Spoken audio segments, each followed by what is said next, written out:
լույս, օրդ բարի սկսում է իր աշխատանքը 21 TV եթերում ոչինչ չի փոխվել, ես կրկին մեծ ու բարձր տրամադրությամբ ուզում եմ ողջունել ձեզ սիրելի հեռուստադիտողներ, առաջարկել առաջիկա 1 ժամը լինել մեզ հետ միասին, արթնանալ մեզ հետ միասին, ունենալ բարձր տրամադրություն ու լսել լավ երաժշտություն, իդեպ երաժշտություն ասացի, այսօր անպայման հետևեք մեր եթերին, որովհետև ունենալու ենք հրաշալի հյուր, դե ինչ, տեսահոլովակ ձեզ համար գնացինք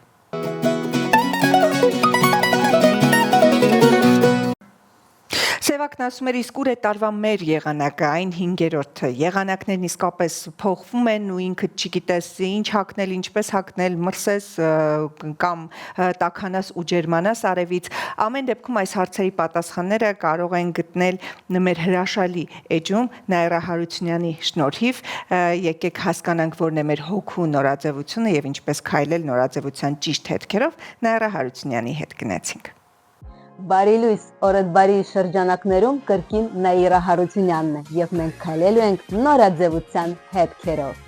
Իդեպ նշեցի քայլելու ենք, իսկ քայլելու համար առնաժեստ է հարմարավետ կոշիկ։ Դե ինչ, այսօրվա թեման կոշիկներն են, գնացինք։ 2026 թվականի գարնանը կոշիկների աշխարհում տարբեր միտումներ են իշխում։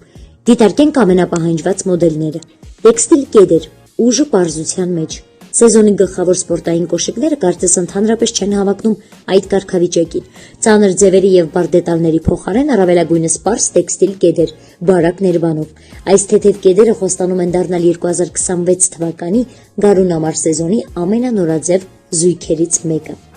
Glove Pumps էլեգանտ բազային նոր տարբերակ։ Տեքստիլ կեդերի հակադիր բևեռում են ձեռնոց կոշիկները, որոնք աստիճանաբար դուրս են մղում դասական լադոշկաները զգեստապահարաններից։ Սա հանգիստ, չցուցադրական դիզայնով եւ չարտահայտված կրունկով կոշիկ է, սակայն հենց այն կդառնա էլեգանտ կերպարների գլխավոր հենարանը եւ կխոստանա լինել 2026-ի գարուն-ամառ սեզոնի ամենաոճային ընտրությունը՝ պլատֆորմով շլեպանցներ։ Սեզոնի եւս մեկ կարևոր թեմա է պլատֆորմը, բայց ոչ 2000-ականների նոստալգիկ ձևաչափով, այլ շլեպանցների եւ սանդալների տեսքով, որոնք կարծես աճել են։ Տեսողականորեն դրանք հավասարակշռում են ծովափնյա անկաշկանդությունն ու քաղաքային բազան, ասես արձակուրդային կոշիկ լինեն, որը հանկարծ դարձել է իդեալական տարբերակ ամառային մեգապոլիսում տեղաշարժվելու համար։ Շեշտված քթամասով լադոշկաներ։ Դասականը 2026-ի շտկմամբ։ Եթե դուք լադոշկաների սիրահար եք, ապա դասական մոդելները շարունակում են մնալ նորաձև զգեստապահարանի մաս, սակայն այլևս անտեսանելի չեն։ Արդյունքում նույնիսկ բազային երանգի զույգը վերածվում է տրամադրություն ստեղծող գործիքի, բավական է մեկ ուժեղ սիլուետ, պարզ կոստյում կամ լակոնիկ զգեստ, ավելի էլեգանտ եւ ժամանակակից տեսք ստանալու համար։ Թափանցիկ կոշիկներ, խաղային ջելի սիլուետներ, թափանցիկ մյուլլերը, սանդալները եւ բալետկաները ցանցից կամ փափուկ սիլիկոնից վաղուց են հայտնվել դիզայներների հավաքածուներում, սակայն հենց հիմա դրանց սկսում են վերաբերվել ավելի լրջորեն։ Այս զույգերը նույնիսկ ստացել են սեփական անվանումը Jelly Shoes, որպես այն մանկական պլաստիկ կոշիկների հասուն տարբերակ, որոնք շատերը հիշում են դպրոցական արձակուրդներից եւ քարքարոտ լողափներից։ Բալետկաներ Բալետկաները մնում են մեզ հետ, սակայն ազատվում են ավելորդ սենտիմենտալությունից։ Այս ծանոթ կոշիկները կորցնում են դպրոցական համազգեստի հետ ասոցիացիաները եւ տեղափոխվում են մեծահասակների առավել ֆունկցիոնալ զույգերի կատեգորիա, որոնք հեշտությամբ կհամադրվեն ցանկացած զգեստապահարանի հետ։ Ջազային կոշիկներ, սեզոնի լուր առաջատարը, վերջապես ջազային կոշիկները, որոնք վստահորեն դուրս են գալիս նիշային սիգմենտից, իրենց էությամբ դերբիի եւ բալետկաների հիբրիդ են, փափուկ կաշի, բարակ ներբան, պարզ շնորհակալում նվազագույն դետալներ։ Ի տարբերություն դասական լոֆերների, նման զույգերը չեն ծանրացնում կերպարները եւ չեն պահանջում խիստ կոնտեքստ, մնալով բավականին հավաք ու հավասարակշռված։ Քիչ ցուցադրականություն, ավելի շատ ուշադրություն սեփական զգացողություններին։ Այժմ դուք ունեք լայն տեսականի համար։ Մնում է հասկանալ, որն է ձեր սրտով է եւ ավելի հարմար։ Ձեզ հետ Նաիրա Հարությունյանն է։ Մնացեք բարով։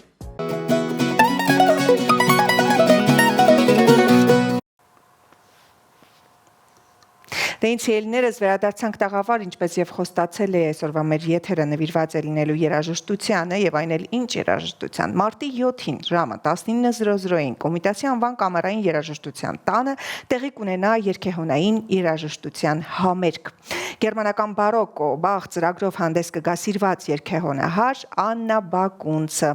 Հենց այսօր Աննա Բակունցը իմ տաղավարում է եւ ես շտապում եմ ողջունել բարև ձեզ սիրելի Աննա։ Բարև ձեզ։ Շնորհակալ եմ մեր հրավերը չմերժելու համար եւ մեծագույն պատիվ է այսօր տաղավարում ձեզ հետ արթնանալ ու զրուցել սպասվող համերգի մասին։ Ես էլ եմ շնորհակալ նախ եթեր հրավիրելու համար եւ անդրադառնալու երկեունային երաժշտությանը եւ ընդհանրապես մեր երկեունային կյանքին։ Շատ շնորհակալություն։ Մինչ մարտի 7-ին կանալիք համերգին անդրադառնալը կցանկանայի առհասարակ իմանալ ինչպես սկսվեց ձեր ուղին եւ ինչպես ընտրեցիք երգեհոնը որպես ընկեր, որովհետեւ համաձայն եք, որ այդքան էլ լայն տարածում չունի եւ այնպես չի, որ երեխաները փոքր տարիքից ասում են դե սկսեմ գնալ երգեհոնի։ Շատ հետաքրքիր մի բան տեղի ունեցավ, մենք տեղափոխվեցինք, բնակարան փոխեցինք եւ մայրս ինձ տվեց ձայնապնակներ, հին վինիլային ձայնապնակները, ասաց, տես որն է քեզ հարկավոր, պահիր, մնացածը պետք չէ պահել։ Ես սկսեցի լսել այդ ձայնապնակները եւ հանկարծ լսեցի երգեհոնային երաժշտություն։ Ուրեմն Բախի խորալներն էին, կատարում էր Հելմուտ Վալխան, կույր երգեհոնահար էր գերմանացի, եւ այնքան դուր եկավ ինձ այդ երաժշտություն, այդ ձայները։ Ես հասկացա, որ ես էլ եմ ուզում դա ունենալ, դա անել, դա նվագել, մինչ այդ ես նույնիսկ համոզված չէի, որ երաժիշտ եմ դառնալու։ Այդ օրը, այդ երեկոն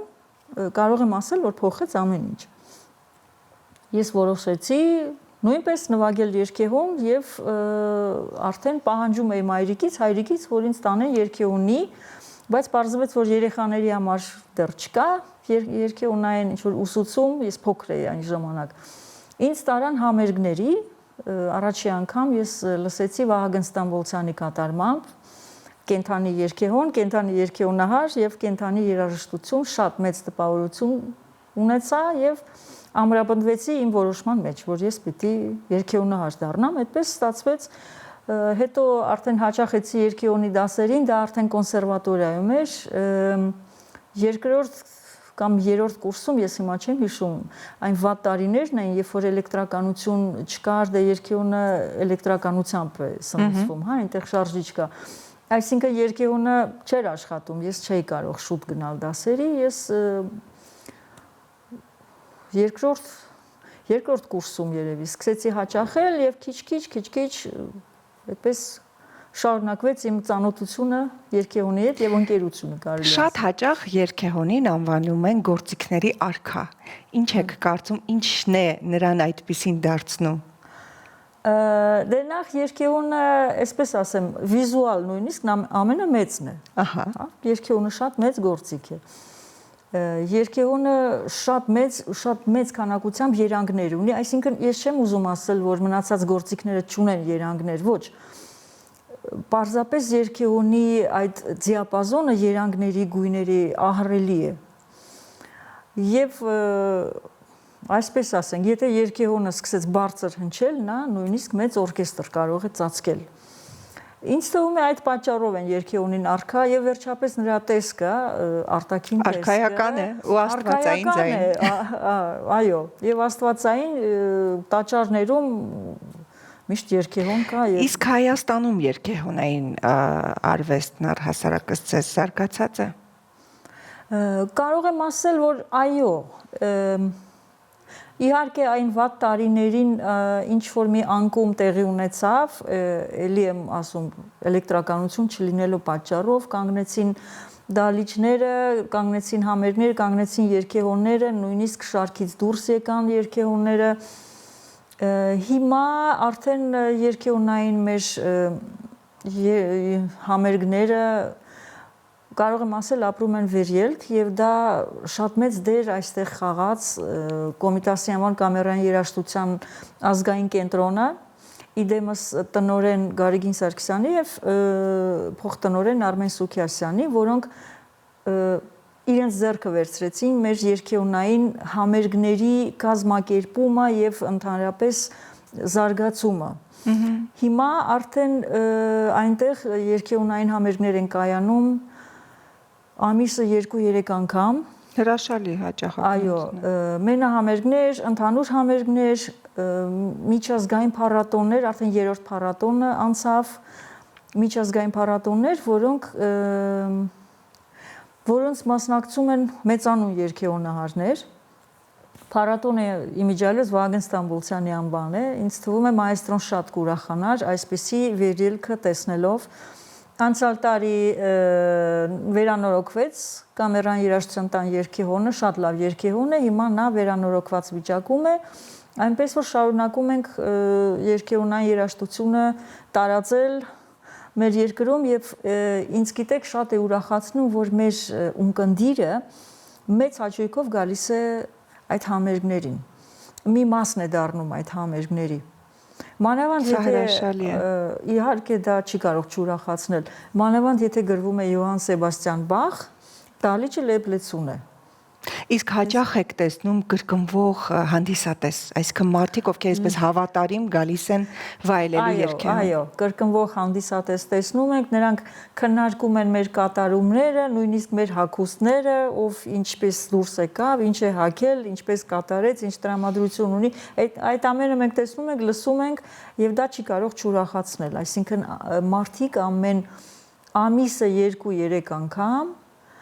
կոպիտ ասած գումար են ծախսում, գալիս են երգեհոնային երաժշտության համերգի։ Սա հրաշալի իրականում ցուցանիշ է ու վիճակագրություն, որը եւս մեկ անգամ գալիս է ապացուցելու, որ մարդիկ ուզում են լսել, վայելել որակյալ երաժշտություն ու ճաշակ։ Գանք մարտի 7-ին։ Մարտի 7-ին սպասվում է հրաշալի ծրագիր, ինչով է ձեզ համար առանձնանալու այդ օրը ու այդ համերգը։ Պետք է նշեմ, որ այդ օրը ես հնչեցնելու եմ գերմանական բարոկո, ինչպես դուք նշեցիք, եւ Յոհան Սեբաստիան Բախ։ Երկու թեմաներն էլ ինձ շատ հոգեհարազատ են։ Դուք եք ընտրել ծրագիրը։ Որպես կատարող ես հաճույքով նվագում եմ մինչ Բախյան երաժշտություն կամ Բախի ժամանակակից կոմպոզիտորները, որոնք կազմում են գերմանական բարոկո ժամանակաշրջանը։ Դե Յոհան Սեբաստիան Բախը, ինչպես ասում են,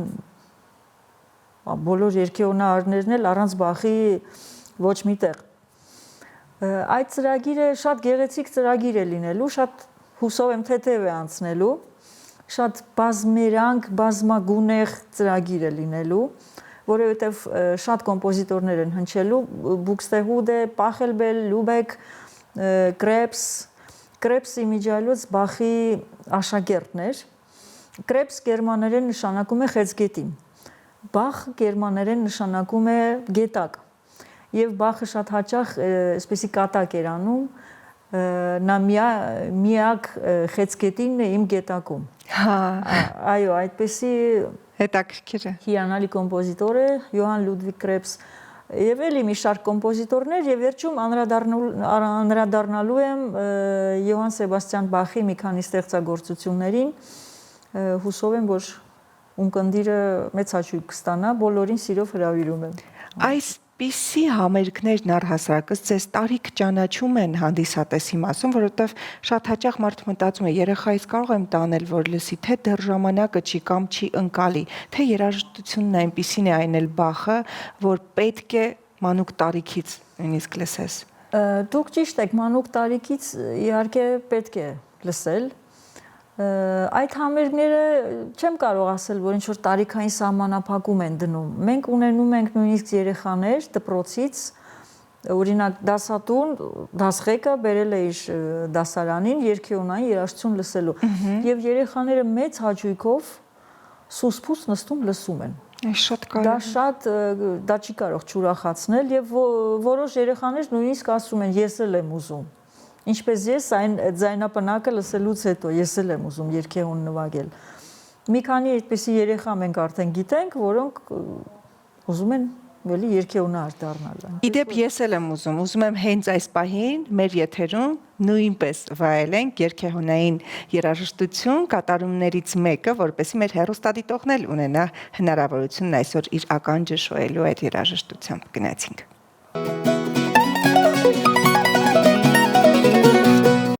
Հրաշալի էր,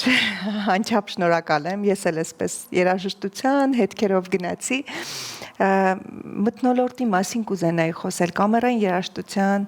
տանը առհասարակ հարմարավետ մթնոլորտ է ստեղծելու ու տեղ հասցնելու ընկնդրին հենց այն երաժշտությունը, որը դուք ցանկանում եք այդ օրը հասցնել։ Շատ։ Ես պետք է ասեմ, որ կամերան երաժշտության տան համերգասրահը նա այսպես է կառուցված վերտիկալ։ Երգեհոնը նույնպես դեպի վեր է սլանում, հա, իր խողովակներով։ Այնտեղ կա ջահը, որը գիտեք, այսպես էլի ուղղահայաց։ Ուղղահայաց, այո։ Եվ պատերի վրա կան ինչ որ բարելիեֆներ, որոնք էլի ուղղահայաց, այսինքն որ նայում եք, այսպես տեխնիկական։ Երգեհոնի համար ստեղծված լինի։ Երգեհոնի համար ես պետք է ասեմ, որ այդ դահլիճը իրոք ոնց որ երգեհոնի համար ստեղծված լինի, նա ինչ որտեղ նույնիսկ եկեղեցի է հիշեցնում։ Ակուստիկան շատ լավ է, ամենայն դեպս երգեհոնարները շատ գոհ են ակուստիկայից, դե երգեհոնն էլ հիանալի գործիք է, մի քիչ փոքր գործիք է, բայց ես պետք է ասեմ, որ այդ դահլիճին համահունչ գործիք է, նա բարոկո դարաշրջանի իմիտացիա է այդ գործիքը, այսինքն նա չունի այն սիմֆոնիկ երգեհոնների ինչ որ մեծածավալ գույները, բազմերանգություն այդքան ունի, բայց այդքան չէ, նա ուղղակի փոքր է։ Բայց այն ինչ որ մենք կատարում ենք այնտեղ ամեն ամիս, մեզ հերիքում է, որ ունկնդիրը նույնպես երգեհոնային արվեստի մի մասնիկ դառնա, սիրի եւ ճանաչի երգեհոնային արվեստը։ Եվ հայ երգեհոնահարների եւ ոչ միայն հայ, որովհետեւ այնտեղ օտար երկրներից են մարդիկ գալիս եւ շատ գոհ են, շատ դահլիճից, երգեհոնից։ Ես վստահ եմ, որ հիմա մեր հեռուստադիտողներին հետաքրքրեց ու շատեր ովքեր ներկա չեն եղել, ուզում են հասկանալ ինչպես կարող են ներկա գտնվել։ Տոմսերը ձեռք բերեն կամերային երաժշտության տան մոտից, թե օնլայն հարթակներում նույնպես կարող են պատվիրել։ Օնլայն հարթակներում պետք է լինեն տոմսեր, կան տոմսեր, տոմսարկղ.am կարծեմ։ Կամերան երաժշտություն տունը նույնպես ունի իր օնլայն հարթակը եւ վերջապես այնտեղ կողքը տոմսեր վաճառվում են, ինչքան գիտեմ, փոքրիկ ինչ որ պետք է գնան եւ փնտրեն, իսկ որքանով է այսօր հասանելի եւ մատչելի, որովհետեւ երբ որ մենք նայում ենք աշխարհին, միշտ դասական երաժշտությունը գնահատվում է շատ բարձր եւ այլ դիրքում է։ Մեզ մոտ կարծես թե պատկերը տարբեր է։ Եվ այո, եւ ոչ։ Մի ժամանակ իհարկե մի քիչ անկում տեղի ունեցավ դասականի ոլորտում, բայց փառք Աստծո, որ մեր երկրում կան մարդիկ, որոնք դա թույլ չեն տալիս, այսինքն այդ անկումը կասեցնում են ինչ-ինչ միջոցներով, ինչ-որ ուժերով, մենք էլ մեր ուժերով կասեցնում ենք այդ անկումը, կարծես թե մեզ դա հաջողվում է։ Մենք ունենք առաջ դատարկ դահլիճներ, հիմա մենք ունենք լեփլեցուն դահլիճներ եւ ոչ միայն մենք, այլև բոլոր համերգային հարթակները, իհարկե դասական երաժշտության հետ կապված համերգային հարթակները, դա իհարկե շատ լավ է, ես հուսով եմ այդպես կշարունակվի, որ ընդհանրապես այդ անորակ երաժշտությունը, որը հիմա պետք է ասել, որ շատ է հնչում ամենուր, ցավոք սրտի նույնիսկ եթերից, նույնիսկ ռադիոյով է հնչում, որտեղ գնում եք այնտեղ այդ երաժշտությունը, այդ անորակ երաժշտությունը ինչ որ մի ձևի պետք է բերել ինչ որ մի կանգնած վիճակի, որ նա այլևս